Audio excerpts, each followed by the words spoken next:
মাথায় রাখবেন, আজ পর্যন্ত কি ভোটার লিস্ট বের করেছে, কতজনকে ঢুকিয়েছে আমরা এখনো জানি না। যদি কাউকে অন্যায় করে এফআইআর করবেন, পুলিশ যদি এফআইআর না নেয় অনলাইনে পাঠাবেন। রাত পোহালেই ভারতের পশ্চিমবঙ্গ রাজ্যে শুরু হচ্ছে প্রথম দফার বিধানসভা নির্বাচন। তার আগে আইন শৃঙ্খলা বজায় রাখা এবং অবাধ ভোট নিশ্চিত করতে কোমর বেঁধে নেমেছে ভারতের নির্বাচন কমিশন।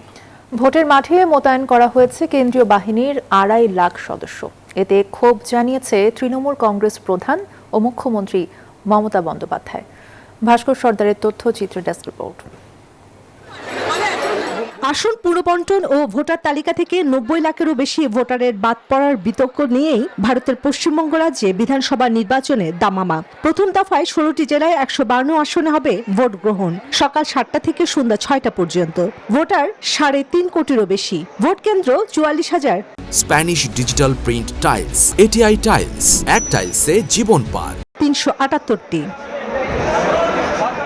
অবাধ ও সুষ্ঠু নির্বাচন নিশ্চিতে রাজ্য জুড়ে মোতায়েন করা হয়েছে কেন্দ্রীয় বাহিনীর রেকর্ড সংখ্যক 2,40,000 সদস্য। এতে বিপুল সদস্য মোতায়েন নিয়ে ক্ষোভ প্রকাশ করেছেন মুখ্যমন্ত্রী ও তৃণমূল কংগ্রেস নেত্রী মমতা বন্দ্যোপাধ্যায়। তার অভিযোগ, একটি রাজ্যের নির্বাচনে দিল্লি থেকে এত সব করা হচ্ছে মূলত বিজেপির স্বার্থে।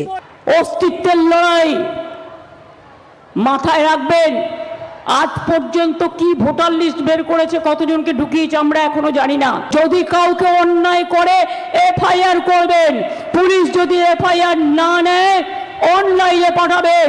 ভোটারদের উদ্দেশ্যে মমতা বলেন, কারো কোনো কথায় কান না দিয়ে নিজের বিবেচনায় ভোট দিতে হবে। ছাপ্পা ভোট ঠেকাতে সতর্ক থাকার আহ্বানও জানান তিনি। নির্বাচন কমিশনকে উদ্দেশ্য করে মুখ্যমন্ত্রী বলেন, বিজেপিকে জেতাতে যুদ্ধ পরিস্থিতি তৈরি করা হচ্ছে। যদিও সেনাবাহিনীর প্রতি সম্মান জানিয়ে তিনি বলেন, তারা দেশের নিরাপত্তায় নিয়োজিত। এদিকে একই দিনে তামিলনাড়ুতেও অনুষ্ঠিত হবে বিধানসভা নির্বাচন। এক দফায় রাজ্যটির 334টি আসনে ভোট গ্রহণ হবে। চন্দ্রানী চন্দ্রা, নিউজ 24।